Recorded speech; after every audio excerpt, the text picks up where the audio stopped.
News click के जितने पत्रकार हैं चीनी दलाल हैं, चीन के दलालों को जेल में डालो। न्यूज क्लिक की पूरी टीम के पास 38 करोड़ रुपया चीन से आया है। क्यों लिया गया है, वो कहाँ लगाया गया और क्यों आया है वो पैसा? जिनका आप विरोध कर रहे हैं उनका तो कई ऐसी पार्टी के जो नेता हैं वो उनकी तारीफ कर रहे हैं, उनके समर्थन में आ रहे हैं और कहते हैं कि मोदी जी पत्रकारों की स्वतंत्रता छीन रहे हैं। तो फिर अगर वो पत्रकारों की स्वतंत्रता छीनी जा रही है तो फिर मनीष जी आज जेल में क्यों? मनीष के ऊपर एनएसए लगाया गया है, क्या वो पत्रकार नहीं है? या मैं पत्रकार नहीं था? मैं ठीक है, मैं यूट्यूबर हूं, तो मैं पत्रकार नहीं था जो मैं वहां पे लेके बैनर लेके खड़ा हुआ तो मुझे दलाल पत्रकार बोला गया? सरकार जो गवर्नमेंट के नेता समर्थन में बोल रहे हैं न्यूज क्लिक के पत्रकारों के, उनको क्या बोलेंगे? उनको भी मैं उन्हीं का समर्थक मतलब चीनी दलाल ही कह के संबोधित करूंगा। मनीष कश्यप बिहार का बेटा, बिहार का शेर है और उसने बिहार के अंदर उन सभी नेताओं को नंगा किया है, उनके कार्यों को उजागर किया है, उनके करप्शन को दिखाया है। आज इसी की सजा मनीष कश्यप भुगत रहा है, जिस बेचारे का परिवार आज इतना परेशान है। इस अभिषेक शर्मा की आप बात कर रहे हैं, वो कहते हैं कि अब वो जब वापस आएंगे तो दुगनी स्पीड से काम करेंगे और उनका कोई कुछ नहीं करेगा। बिल्कुल दुगनी स्पीड से काम करेंगे। पहले 38 करोड़ लिया था, अब शायद 70 करोड़ लेंगे। बीते कुछ दिनों से सोशल मीडिया पर एक आदमी, एक शख्स आपको नजर आ रहा होगा जिनके हाथ में एक पोस्टर रहता है कि चीन दलालों को जेल भेजो, और वो शख्स कोई और नहीं बल्कि हमारे साथ सागर मलिक जी मौजूद है, यही थे। और इनका पोस्ट न जाने कितने लोगों ने वायरल किया। बहुत बहुत स्वागत हमारे चैनल। बहुत बहुत धन्यवाद आपका। आपके हाथ में एक पोस्टर है जिसपे लिखा चीनी दलालों को जेल भेजो। जी। कौन है वो दलाल? जो चीनी दलाल थे, तकलीफ उन्हें हुई, ना आप और ना मैं, ना कोई और। जब उस दिन मुझे पता लगा कि प्रेस क्लब ऑफ इंडिया के अंदर एक इन्होंने मीटिंग रखी है, एक प्रेस कॉन्फ्रेंस रखी है, तो जैसे ही मेरे को पता चला मैं पहुंच गया, क्योंकि मैं राष्ट्रवादी पत्रकार हूं, मैं इनकी तरह दलाल पत्रकार नहीं हूं। मैं आपको बता दूं, मैं अपना एक यूट्यूब चैनल चलाता हूं शाश्वत न्यूज करके। दलाल किसे बोल रहे हैं? मेरा सवाल चीनी दलालों को। कौन है? कौन के पास चीन से पैसा आया? कौन है? नाम तो बताइए। चीन से पैसा आया, न्यूज क्लिक, सबको पता है न्यूज क्लिक। अभिषेक शर्मा और उनकी पूरी टीम, न्यूज क्लिक के जितने पत्रकार हैं चीनी दलाल हैं। जब मैं वहां पर पहुंचा तो मैं बड़े शांतिपूर्ण तरीके से, मैं कभी भी अग्रेसिव नहीं होता हूं, मैं बड़े शांतिपूर्ण तरीके से वहां एक पोस्टर लेके खड़ा हुआ और अपना विरोध दर्ज करवा रहा था कि चीन के दलालों को जेल में डालो। अब ना जाने वहां मौजूद लगभग 1000 लोगों में से कुछ 100-200 लोगों को ऐसी मिर्ची लगी, जबकि मैंने उस पर किसी का नाम मेंशन नहीं करा, मैंने उस पर अभिलाष शर्मा नहीं लिखा, मैंने किसी चैनल का नाम नहीं लिखा, मैंने सिर्फ ये लिखा कि चीनी दलालों को जेल भेजो। आप अभिषेक शर्मा का नाम क्यों ले रहे? सबसे पहले क्योंकि पैसा किसके पास आया है? अभिषेक शर्मा के साथ न्यूज क्लिक की पूरी टीम के पास 38 करोड़ रुपया चीन से आया है। क्यों लिया गया है, वो कहाँ लगाया गया और क्यों आया है वो पैसा? तो मेरा तो सवाल इतना सा था। हालांकि बहुत सारी चीजें आपने वीडियो के अंदर सिर्फ वही देखी, क्योंकि एक छोटी सी क्लिप है 1 मिनट 38 सेकंड की। आप इतने लोगों के बीच में वो बैनर लेके पहुंच जाते हैं, आपके साथ बर्ताव कैसा होता है? वही मैं बताने का प्रयास कर रहा हूँ। वो आपने अभी तक सिर्फ 1 मिनट 38 सेकंड की वो क्लिप देखी है, जिसके अंदर मैं बैनर लिए घूम रहा हूँ और मैं उनसे ये बोल रहा हूँ कि चीन से पैसा लिया क्यों। लेकिन आप जानते हैं, जब मैं वहां पहुंचा 1000 लोगों के बीच में अगर मैं अकेला खड़ा था, तो सोचिए कि मेरे ऊपर कितना प्रेशर होगा कि 1000 लोग अगर मुझे एक एक थप्पड़ भी मारेंगे तो मेरा क्या हाल होगा। लेकिन हम राष्ट्रवादी लोग हैं और हमारे लिए ना डरना तो मना है। तो मेरे को वहां पे भगोड़ा पत्रकार, दलाल पत्रकार, गोदी मीडिया का पत्रकार, चाटुकर्ता, भड़वा और ना जाने मेरे लिए कैसे कैसे शब्द इस्तेमाल किए गए। लेकिन आप वीडियो में देख सकते हैं, मैंने बड़े ही सहनशीलता से, बड़ी ही विनम्रता से मुस्कुराते हुए, मेरा सिर्फ एक ही सवाल था कि चीन से पैसा लिया क्यों। तो आपको जो ये शब्द इस्तेमाल आपके ऊपर किया गया है, ये आप पे सटीक बैठता है या फिर जो चीन के दलाल है उन पे सटीक? देखिए, मेरा मानना यह है कि अगर कोई व्यक्ति मुझे गाली दे रहा है, भड़वा बोल रहा है, दलाल बोल रहा है, तो अगर वो मुझे दे रहा है ना, तो कुछ दे रहा है ना, मुझसे ले नहीं रहा। हालांकि ये सबको पता है कि दलाल कौन है, भड़वा कौन है, चाटुकर्ता कौन है और चीन का दलाल कौन है। इतने लोगों के बीच में आप अकेले खड़े कैसे हो गए? इतनी हिम्मत कैसे है?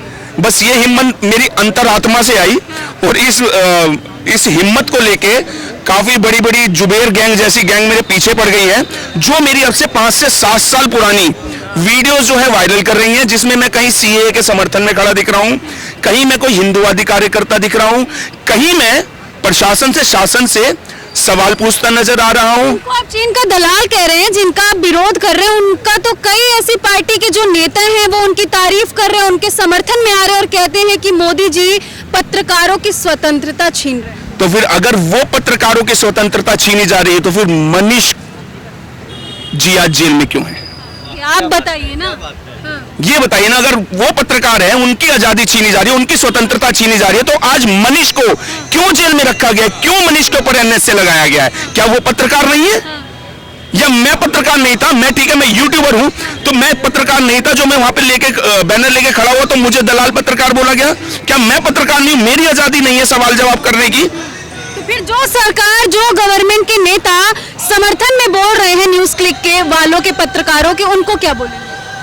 उनको भी मैं उन्हीं का समर्थक मतलब चीनी दलाल ही कह के संबोधित करूंगा। कैसे कह रहे हैं? वो लोग सरकार में हैं। तो जो सरकार में होके भी अगर इन चीनी दलालों का साथ दे रहे हैं ना, तो फिर वो मेरे लिए चीनी दलाल ही हैं। ज्यादा समर्थन देखा गया कि बिहार के वर्तमान गवर्नमेंट के कुछ नेता कर रहे हैं, तो फिर वही लोग मनीष कश्यप का समर्थन क्यों नहीं किए? उनको मनीष कश्यप पत्रकार दिखता नहीं है क्या? नहीं, मनीष कश्यप का समर्थन ना करने का एक बहुत महत्वपूर्ण कारण है, क्योंकि मनीष कश्यप बिहार का बेटा, बिहार का शेर है और उसने बिहार के अंदर उन सभी नेताओं को नंगा किया है, उनके कार्यों को उजागर किया है, उनके करप्शन को दिखाया है। आज इसी की सजा मनीष कश्यप भुगत रहा है। जिस बेचारे का परिवार आज इतना परेशान है, उसकी तरफ कोई भी सरकार, यहाँ सभी सरकारों से सवाल खड़ा होता है, केवल बिहार सरकार से नहीं, यहाँ सभी सरकारों से सवाल खड़ा होता है कि मनीष कश्यप को आज आप क्यों रिलीज नहीं करते, क्यों उसे जेल से निकालने का प्रयास नहीं करते हैं?